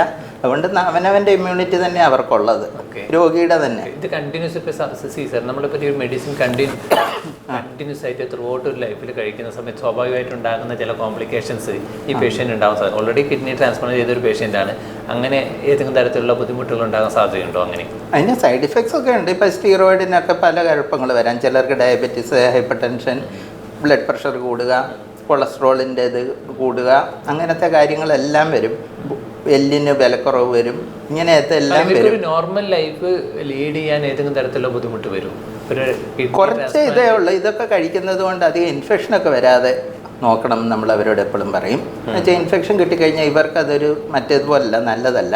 പിന്നെ അതുകൊണ്ട് തന്നെ കിഡ്നിയെ തന്നെയും ബാധിക്കാം. ഇൻഫെക്ഷനൊക്കെ വരുമ്പോൾ അതിന് ഡാമേജ് വരാമല്ലോ. അതൊക്കെ കൊണ്ട് മരുന്ന് കൃത്യമായിട്ട് കഴിക്കണം. ഒരു നേരം പോലും മുടക്കരുത് നമ്മൾ അവരോട് പറയും. പിന്നെ നന്നായിട്ട് വെള്ളം കുടിക്കണം. എന്നുവെച്ചാൽ ശരീരത്തിലെ ജലാംശം കുറയാൻ പാടില്ല. അന്നേരം അതുകൊണ്ട് എപ്പോഴും വെള്ളം വേണം. പിന്നെ കിഡ്നിക്ക് കേട് വരുത്തുന്ന ഒരു സാധനങ്ങളും ഉപയോഗിക്കരുതെന്ന് അവരോട് പറയും. ഇപ്പം നമ്മൾ സാധാരണയായിട്ട് കാണുന്ന വേദന സംഹാരികളൊക്കെ ഇപ്പം അതിനെക്കുറിച്ചൊക്കെ ആളുകൾക്ക് നല്ല ബോധമുള്ളത് കൊണ്ട് ഇന്നത്തെ കാലത്ത് ഏറ്റവും കൂടുതൽ കിഡ്നിക്ക് കേട് വരുത്തുന്ന മരുന്നെന്ന് പറയുന്നത് പ്രോട്ടോൺ പമ്പ് ഇൻഹിബിറ്റർ എന്ന് പറയുന്നത് ഗ്യാസിൻ്റെ മരുന്നുകളുണ്ട്. കുറേ സാധനങ്ങളില്ല, പാൻഡോപ്രസോൾ, ഒമിപ്രസോൾ, റാബിപ്രസോൾ എന്നൊക്കെ പറഞ്ഞ് വരുന്ന മരുന്നുകൾ. അതാണ് ഇന്നത്തെ കാലത്ത് ഏറ്റവും കോമൺ ആയിട്ട് കിഡ്നിക്ക് ഡാമേജ് വരുത്തുന്ന മരുന്നുകൾ. അല്ലാത്ത കാര്യങ്ങൾ ഒത്തിരി ഉണ്ടെങ്കിലും ഇതാണ് ഏറ്റവും ഇതുള്ളത്. ആളുകൾക്ക് അതിനെക്കുറിച്ചൊന്നും തീരെ ഇപ്പോഴും അവയർനെസ് ഇല്ല. ഓക്കെ സാർ, ഇപ്പം പ്രേക്ഷകർക്ക് മരുന്നിനെ കുറിച്ച് ഒരു ധാരണ കൊടുക്കുന്നതോടൊപ്പം തന്നെ നമ്മളെ ലൈഫ് സ്റ്റൈലിൽ നമ്മൾ ഉപയോഗിക്കുന്ന പല ഭക്ഷ്യവസ്തുക്കളുണ്ടാവില്ലേ, ഇമ്മീഡിയറ്റ് നമ്മൾ ഒഴിവാക്കേണ്ട, കിഡ്നിയെ ഡയറക്റ്റ് ഡാമേജ് ചെയ്യുന്ന ഏതെങ്കിലും പാനീയങ്ങളോ ഭക്ഷ്യവസ്തുക്കളോ ഉണ്ടോ? ബ്രാൻഡ് പറയുന്നത് ബുദ്ധിമുട്ടാണെങ്കിൽ സാർ അത് കുറച്ചും കൂടെ ഒരു കോഷ്യസ്, ഇന്നൊക്കെ നമ്മൾ ഈ രീതിയിൽ നമ്മൾ പ്രിക്കോഷൻ എടുക്കണമെന്നും കൂടി ഒരു സൂചന എന്നാൽ അത് പ്രേക്ഷകർക്ക് ഒരു ഉപകാരമായിരിക്കും. ബ്രാൻഡ് എന്നല്ല, ഇപ്പം ഞാൻ പറയാം, ഈ ഏറ്റവും പെട്ടെന്നുണ്ടാകുന്ന ഒരു ആദ്യം ഏറ്റവും പ്രധാനമെന്ന് പറയുന്നത് ഇവരുടെ ലൈഫ് സ്റ്റൈൽ റിലേറ്റഡ് ഡിസീസസ് ഒക്കെയാണ് കിഡ്നിക്ക് കേട് വരുത്തുന്നത്. ഡയബറ്റീസ്, ഹൈപ്പർ ടെൻഷൻ, കൊളസ്ട്രോളിൻ്റേത്, അതെല്ലാം, യൂറിക് ആസിഡ്, ഇതെല്ലാം ഉള്ളവർ. പിന്നെ ഒബീസിറ്റി, വെയിറ്റ് കൂടുതലുള്ളവർ. വെയിറ്റ് കൂടി കഴിയുമ്പോൾ എന്താ പറ്റുകയെന്ന് വെച്ചാൽ, ഇപ്പം എൻ്റെ വെയിറ്റ് 50 കിലോ ആണെങ്കിൽ എൻ്റെ കിഡ്നി ചെയ്യുന്ന ജോലിയല്ല എനിക്ക് 100 കിലോ ആകുമ്പോൾ ചെയ്യുന്നത് ഇരട്ടിയായി കഴിയുമ്പോൾ ഏത് അവയവത്തിനെ കൊണ്ട് നമ്മൾ നമ്മുടെ ശരീരം വളരുന്നതനുസരിച്ച് നമ്മുടെ കിഡ്നി വളരുന്നില്ലല്ലോ. അന്നേരം കിഡ്നി, ഹാർട്ട്, ലങ്സ്, ഇതൊന്നും, ലിവർ, ഇതൊന്നും ജോലി കൂടുന്തോറും വെയിറ്റ് കൂടുന്തോറും പണി കൂടുന്ന അവയവങ്ങൾ, അതെല്ലാം കേടായിപ്പോവും. അതൊന്ന് ഒബിസിറ്റി. പിന്നെ മുമ്പ് ഇപ്പം നിങ്ങൾ ചോദിച്ച ഈ സാധാരണ കഴിക്കുന്ന കാര്യങ്ങൾ, ഒന്ന് പിന്നെ കിഡ്നിക്ക് കേട് വരുത്തുന്ന മരുന്നൊന്നും കഴിക്കരുത്. അതിപ്പം അലോപ്പതി എന്നൊന്നുമില്ല, എല്ലാം ഉണ്ട്. ആയുർവേദം, ഹോമിയോയും പച്ചമരുന്നിനും എല്ലാത്തിനും കിഡ്നിക്ക് ഡാമേജ് വരും. ഈവൻ പസ്മോ എന്നൊക്കെ പറഞ്ഞു കൊടുക്കുന്ന സാധനങ്ങളും കിഡ്നിക്ക് കേട് വരും. നമ്മളത് ഇഷ്ടം പോലെ കാണാറുണ്ട്. അതൊക്കെ. പിന്നെ ഉള്ളത് ഈ തീരെ ജലാംശം ശരീരത്തിൽ കുറയാതെ ശ്രദ്ധിക്കണം. എന്നുവെച്ചാൽ ഒത്തിരി കുറഞ്ഞു പോയി കഴിഞ്ഞാൽ നമ്മുടെ ശരീരത്തിൽ നമുക്ക് മൂത്രത്തിൽ കൂടെ ആണല്ലോ ഈ വേസ്റ്റ് എല്ലാം കളയുന്നത്. അതിനൊരു ചെറിയ എമൗണ്ടെങ്കിൽ ഒരു 500 മില്ലിയെങ്കിലും ഇല്ലെങ്കിൽ നമുക്ക് വേസ്റ്റ് കളയാൻ പറ്റിയല്ല. അതിന് എത്രയെങ്കിലും വെള്ളം വേണം ഒരു ദിവസം. അത് പക്ഷെ അത്രയും പോരാ കേട്ടോ, അതിലും കൂടുതൽ വേണം. പക്ഷേ ഇത്രയെങ്കിലും വേണം എന്നായിരുന്നു. അതിൽ കുറഞ്ഞു പോയി കഴിഞ്ഞാൽ കിഡ്നിക്ക് ഡാമേജ് വരും.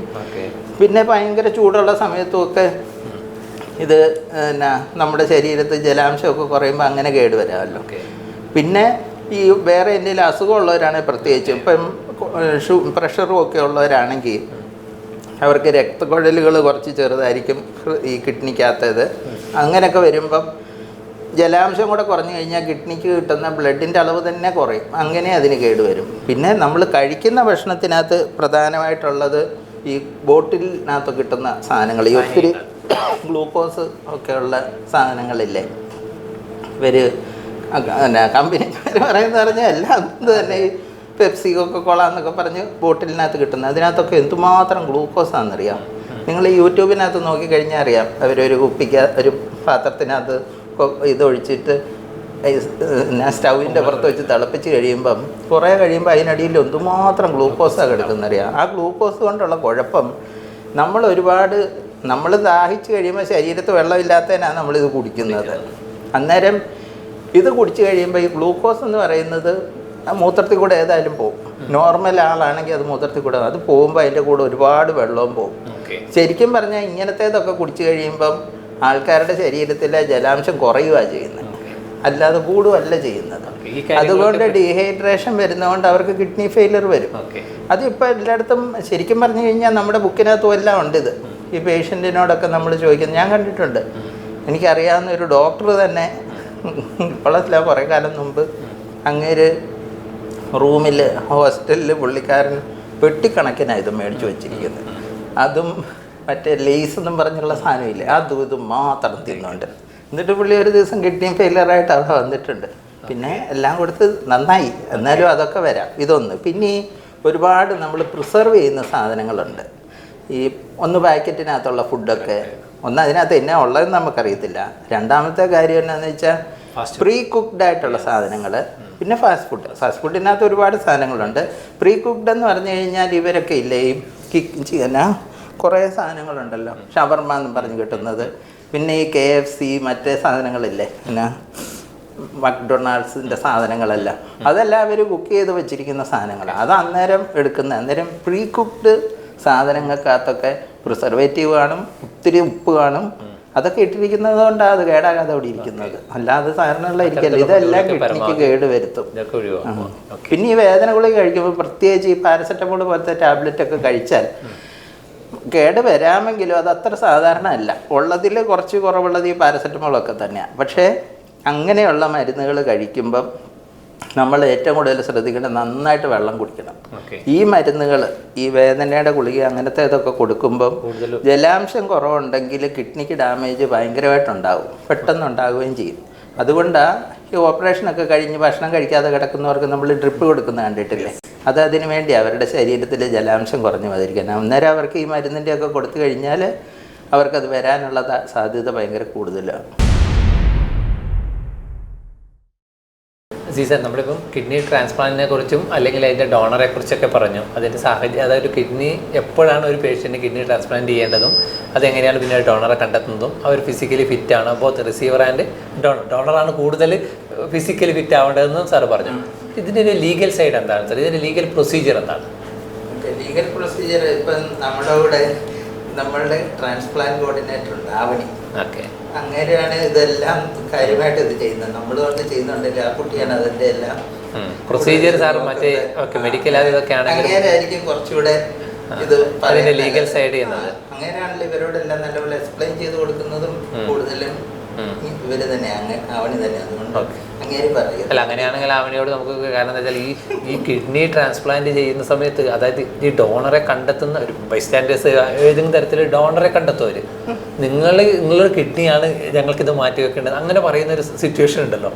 നമുക്കത് ലീഗൽ സൈഡിലേക്ക് പോകുന്നതിന് മുമ്പേ ആ ഒരു സിറ്റുവേഷൻ ഒന്ന് എക്സ്പ്ലെയിൻ ചെയ്ത് ഇവർ പറയുന്ന സമയത്ത് എങ്ങനെയാണ് അവർ റിയാക്ഷൻ വരുന്നത്? അതായത് നമ്മളിപ്പം നോർമലി ഐഡിയൽ ട്രാൻസ്പ്ലാന്റ് പേഷ്യൻസിനെ ഡോക്ടേഴ്സ് ആണല്ലോ ഐഡന്റിഫൈ ചെയ്യുന്നത്. അപ്പോൾ ചെറിയ ഐഡന്റിഫൈ ചെയ്യുന്ന സമയത്ത് മാക്സിമം നമ്മൾ ഫാമിലിയിൽ ആരെങ്കിലും ഉണ്ടോ എന്ന് നോക്കും, ആദ്യം നോക്കും. അപ്പോൾ അതായത് ഇപ്പോൾ ഒരു പേഷ്യന്റ് വരുന്ന സമയത്ത് ഇൻ കേസ് പറഞ്ഞ പോലെ പാരമ്പര്യമായിട്ട് കിഡ്നിക്ക് അസുഖം ഇല്ലാത്ത പേഷ്യൻസ് അല്ല, അങ്ങനെ അല്ലാതെ വരുന്ന കിഡ്നി അസുഖങ്ങളാണെങ്കിൽ ഇപ്പം മദറോ ബ്രദറോ, ഇപ്പം ചില പറഞ്ഞാൽ നിയർ റിലേറ്റീവ്സ്. അപ്പം നിയർ റിലേറ്റീവ്സിൽ വരുന്നത് എന്ന് പറഞ്ഞാൽ siblings, grand parents, spouse, grand children, father, mother, ഇത്രയും പേരാണ് നിയർ റിലേറ്റീവ്സിൽ വരുന്നവർ. അപ്പം ഈ വില്ലിംഗിലി ഫാമിലിയിൽ മെയിനായിട്ട് ഇതിൻ്റെ പിന്നെ ഒരു ഇമോഷണൽ കണക്ഷൻ കൂടിയാണ് വരുന്നത്. അതായത് ഇവരുടെ ഫാമിലിയിൽ നിന്ന് തന്നെ ഒരാൾ കൊടുക്കുകയാണെന്നുണ്ടെങ്കിൽ ആ നമ്മളിപ്പം ഒരു ഡിസ്റ്റന്റ് റിലേറ്റീവ്സിനെ അപേക്ഷിച്ച് നിയർ റിലേറ്റീവ്സ് ആകുമ്പോൾ അവർ തമ്മിലുള്ള ഇമോഷണൽ കണക്ഷൻ, ആ ബോണ്ട് ഭയങ്കരമായിരിക്കും. അപ്പം അവർ വില്ലിംഗിലി ഫാമിലിയിൽ നിന്ന് ഒരാൾ വരിക എന്ന് പറഞ്ഞാൽ കുറേ ചില സമയത്ത് പേഷ്യൻറ്റിന് പോലും അത് ഭയങ്കര അക്സെപ്റ്റ് ചെയ്യാൻ ബ്രദർ കൊടുക്കുക അങ്ങനെയൊക്കെ പറയുന്നത് അത് ആ ഒരു ബോണ്ടിങ്ങിന്റെ ഇതിലാണ്. നമ്മൾ കോൺഫിഡൻസ് കുറച്ചുകൂടി കൂടും ഉറപ്പായിട്ട്. കാരണം കൂടെ നിൽക്കുന്ന ഒരാൾ, ഒരു കെയർ ഗീവർ തന്നെ ഞാൻ കൊടുക്കുക എൻ്റെ ബ്രദറിന്, ഞാൻ കൊടുക്കുക എൻ്റെ ഹസ്ബൻഡിന് പറയുമ്പോൾ ലൈക്ക് നമുക്ക് പിന്നെ അത് കുറച്ചുകൂടി ഈസിയാണ് കൺവേ ചെയ്യാൻ വേണ്ടിയിട്ട്. കാരണം പേഷ്യന്റ് അവസ്ഥ എന്താണെന്ന് ഞങ്ങൾ പറയുന്നതിനേക്കാളും കൂടുതൽ നന്നായിട്ട് അവരെ കൂടുതൽ ആൾക്കാർക്ക് അറിയാലോ. ശരിക്കും പറഞ്ഞു കഴിഞ്ഞാൽ ഈ റിലേറ്റഡ് ഡോണറിന്റെ സർവൈവലാണ് ഏറ്റവും നല്ലത്. എന്ന് പറഞ്ഞാൽ ബന്ധുക്കളുടെ കിഡ്നി ദാനം ചെയ്യുന്നതിന്റെ ആ കിഡ്നി ട്രാൻസ്പ്ലാന്റ് ആണ് ഏറ്റവും സക്സസ്ഫുൾ ആയിട്ടുള്ളത്. ഈവൻ വൈഫും ഹസ്ബൻഡും കൊടുത്ത അവർക്ക് രക്തബന്ധം ഇല്ലെങ്കിൽ പോലും അതിനും ട്രാൻസ്പ്ലാന്റിന് ടോട്ടലി അൺറിലേറ്റഡിനെക്കാട്ടിലും സക്സസ് വൈഫ് കൊടുക്കുന്നത്. ഓക്കെ, അങ്ങനെയാണെങ്കിൽ അത് ഓക്കെ, ഒരു മ്യൂച്വൽ അഗ്രിമെന്റിൽ എത്തിക്കഴിഞ്ഞാൽ നെക്സ്റ്റ് ഇതിന്റെ ലീഗൽ സൈഡാണ്. അതെന്തൊക്കെ ഈ ലീഗൽ പ്രൊസീജിയർ അങ്ങനെ കോംപ്ലിക്കേറ്റഡ് ആണ്? കോംപ്ലിക്കേറ്റഡ് റിലേഷൻഷിപ്പ് മാറുന്നതിനനുസരിച്ച് പേപ്പർ വർക്ക്സിൽ ഒരുപാട് വേരിയേഷൻസ് വരും. അതായത് ഇപ്പം നിയർ റിലേറ്റീവ്സ് എന്ന് പറഞ്ഞല്ലോ, നിയർ റിലേറ്റീവ്സിന് ചെയ്യുന്ന ഡോക്യുമെന്റ്സും ഡിസ്റ്റന്റ് റിലേറ്റീവ്സ് ആവുന്ന സമയത്ത് വരുന്ന ഡോക്യുമെന്റ്സും തമ്മിൽ വേരിയേഷൻ ഉണ്ടാവും. ഒന്നാമത് എന്ന് വെച്ചാൽ നമ്മളിപ്പം ലീഗൽ പേപ്പേഴ്സ് സ്റ്റാർട്ട് ചെയ്യുന്നത് തന്നെ ഒരു സെക്കൻഡ് സ്റ്റേജ് ഒക്കെ എത്തുമ്പോൾ നമ്മൾ മൊത്തം ഡോണർ വർക്കപ്പിന് ഒരു 3 സ്റ്റേജായിട്ട് കാണുകയാണെങ്കിൽ ഒരു സെക്കൻഡ് ലെവൽ എത്തുമ്പോൾ നമുക്ക് ഓൾമോസ്റ്റ് മനസ്സിലാവും ഇതൊരു ഐഡിയൽ ഡോണർ ആണ്, ഇവരൊക്കെ ഇത് പ്രൊസീഡ് ചെയ്യാമെന്ന് ഡോക്ടറിന്റെ സൈഡിൽ നിന്ന് പറയുകയാണെങ്കിൽ നമ്മളപ്പോൾ ലീഗൽ പേപ്പർ വർക്ക്സ് എക്സ്പ്ലെയിൻ ചെയ്ത് കൊടുക്കും പേഷ്യൻസ് സൈഡിലും ഡോണർ സൈഡിലും. അപ്പോൾ ഇവർക്ക് എന്ന് വെച്ചിട്ടുണ്ടെങ്കിൽ basic ID proofs notary advocate attest ചെയ്യുന്നത് മുതൽ ഇവരുടെ എന്താ പറയേണ്ട ഡോണർക്ക് ഒരാൾ നിയർ റിലേറ്റീവ് ഡോണർക്കും കൺസെൻറ്റ് കൊടുക്കാൻ വേണം.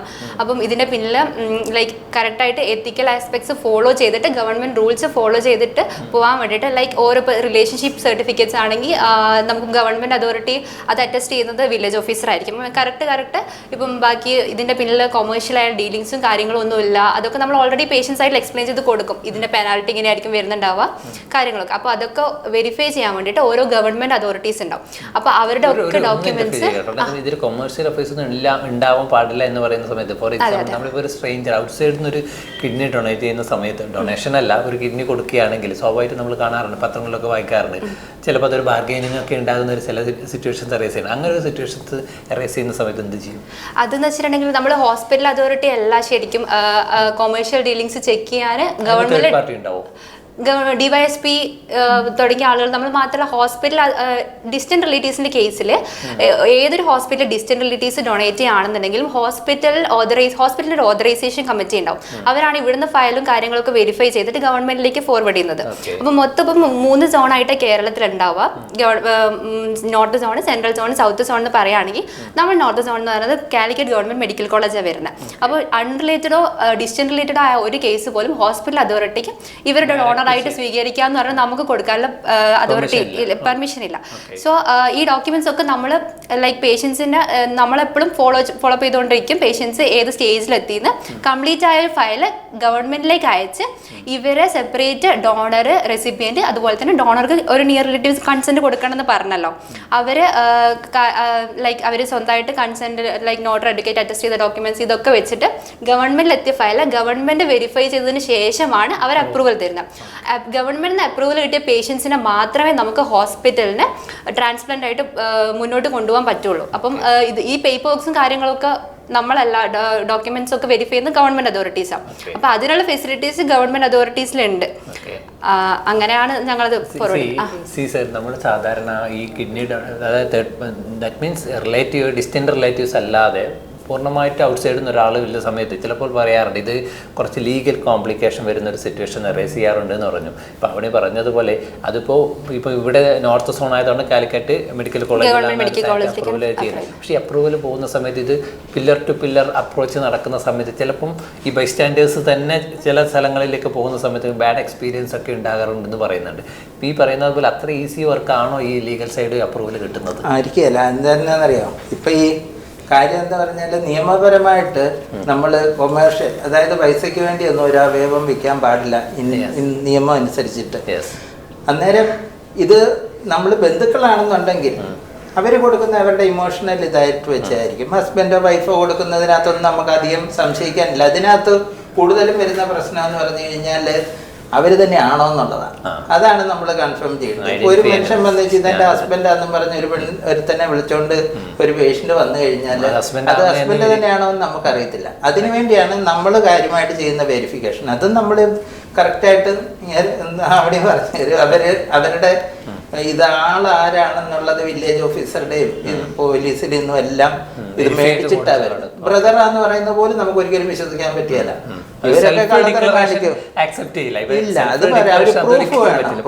പ്രൂഫിൽ മാത്രമേ ആ പ്രൊസീജിയർ കഴിഞ്ഞ് കഴിഞ്ഞാൽ പിന്നെ സ്വാഭാവികമായിട്ടും നമുക്ക് മറ്റ് ലീഗൽ സൈഡിലേക്കുള്ള വലിയ ഇഷ്യൂസ്. ലീഗൽ സൈഡ് പിന്നെ ബാക്കി ഹോസ്പിറ്റലിന്റെ സൈഡിലുള്ള ഡോക്യുമെന്റേഷനാണ് വരുന്നത്. അതായത് വൺസ് നമ്മൾ ഇതൊക്കെ കംപ്ലീറ്റ് ചെയ്ത് ഗവൺമെന്റിലേക്ക് അയച്ചു, ഗവൺമെന്റിന് അപ്രൂവൽ കിട്ടി, നമ്മളത് ട്രാൻസ്പ്ലാന്റുമായിട്ട് മുന്നോട്ട് പോയി ട്രാൻസ്പ്ലാന്റ് ചെയ്തു. പിന്നെ പേഷ്യന്റ് സൈഡിൽ പിന്നെ വരുന്നത് മെഡിക്കൽ ഫോളോ അപ്പാണ്.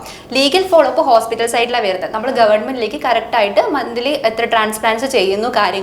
അതുപോലെ തന്നെ ഗവൺമെന്റിന്റെ ഒരു സൈറ്റ് ഉണ്ട്, ഗവൺമെന്റ് പോർട്ടലിൽ എല്ലാ ട്രാൻസ്പ്ലാന്റ് അപ്ലോഡ് ചെയ്യണം. ഡോണറിൻ്റെത്, റെസിപ്പിയന്റിൻ്റെത്, എപ്പോഴാണ് ട്രാൻസ്പ്ലാന്റ് കഴിഞ്ഞത് കറക്റ്റ് ആയിട്ട് മാപ്പ് ചെയ്ത് ഗവൺമെന്റിലേക്ക് ഡാറ്റ ഷെയർ ചെയ്ത് അവർ കറക്റ്റായിട്ട് ഇയർലി മന്ത്ലി എന്ന് പറഞ്ഞാൽ അവരുടെ ഓരോ ഇതനുസരിച്ചിട്ട് നമുക്ക് ഇന്റിമേഷൻ വരും ഹോസ്പിറ്റലിലേക്ക്. അതനുസരിച്ച് നമ്മൾ ഗവൺമെന്റിലേക്ക് ഡാറ്റ അയച്ചു കൊടുക്കും. അതായത് നമ്മളെ ഹോസ്പിറ്റലിൽ ചെയ്യുന്ന കംപ്ലീറ്റ് ട്രാൻസ്പെറന്റ് ആയിട്ട് ഗവൺമെന്റിലേക്ക് എത്തും. അത് പിന്നെ നമ്മൾ ലീഗൽ സൈഡ് അങ്ങനെ ഫോളോ അപ്പ് ചെയ്യാം. ലീഗൽ സൈഡ് ഞാൻ പറഞ്ഞത് ഇപ്പം നമുക്കൊരു ഡോണർ ഇന്ത്യയിലെ നിലവിലുള്ള നിയമം അനുസരിച്ച് നമുക്ക് ഇന്ത്യയിൽ ഏത് സ്റ്റേറ്റിൽ നിന്ന് വേണമെങ്കിൽ ഡോണർക്ക് കിഡ്നി ഡൊണേറ്റ് ചെയ്യാൻ പറ്റുമോ? നമ്മളിപ്പോൾ നോർത്ത് സോണിലാണെന്ന് പറഞ്ഞതിൻ്റെ അപ്രൂവൽ കിട്ടേണ്ടത്. എവിടെ വേണമെങ്കിലും ഇപ്പം ഫോർ എക്സാമ്പിൾ നമുക്ക് ഏത് സ്റ്റേറ്റിൽ നിന്ന് വേണമെങ്കിലും ഒരു സ്ട്രേഞ്ചർ ആണെങ്കിൽ പിന്നെ ഡോണർക്ക് ആർക്ക് വേണമെങ്കിലും കിഡ്നി ഡൊണേറ്റ് ചെയ്യാൻ പറ്റുമോ അല്ലെങ്കിൽ കൊടുക്കാൻ പറ്റും? Inter state transplants legally acceptable.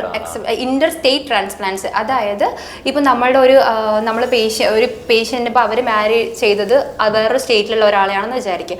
അപ്പോൾ അവർ ലീഗലി ശരിക്കും അവർ ഹസ്ബൻഡ് ആൻഡ് വൈഫ് ആണല്ലോ. പക്ഷെ അവർ മീൻസ് വേറെ സ്റ്റേറ്റിലായതുകൊണ്ട് അവർ അതായത് മീൻസ് അവർക്ക് ഈ സ്റ്റേറ്റിലുള്ള ഡോക്യുമെന്റ്സ് ഇല്ലാന്നുണ്ടെങ്കിലും അവരിപ്പം ഹസ്ബൻഡ് ആൻഡ് വൈഫ് ആണെങ്കിൽ അത് ശരിക്കും ഇന്റർ സ്റ്റേറ്റ് ട്രാൻസ്പ്ലാന്റ്സ് ആണ്. ലീഗലി ഇന്റർ സ്റ്റേറ്റ് ട്രാൻസ്പ്ലാന്റ്സ് ചെയ്യുന്നതിൽ ലീഗൽ സൈഡ് നമ്മൾ ക്ലിയർ ചെയ്യുകയാണെന്നുണ്ടെങ്കിൽ അവരുടെ ഗവൺമെന്റിന്റെ അതോറിറ്റിയിൽ നിന്ന് അല്ല, നമ്മളെ ഹോസ്പിറ്റലിൽ ഏത് ഹോസ്പിറ്റലിലാണ് ചെയ്യുന്ന ആ ഹോസ്പിറ്റലിൽ മീൻസ് വരുന്ന സോണിൽ വരുന്ന അതോറിറ്റി ആയിരിക്കും അപ്രൂവൽ കൊടുക്കേണ്ടത്. പക്ഷെ അതുപോലെ തന്നെ കുറെ ഡോക്യുമെന്റ്സ് അവരുടെ ഡാറ്റാസ് ലൈക്ക് ഇപ്പോൾ ഡോണർ ആണ് ആ സ്റ്റേറ്റിലുള്ളതെന്ന് വെച്ചാൽ അവിടുന്ന് ഡാറ്റാസ് കളക്ട് ചെയ്യണം.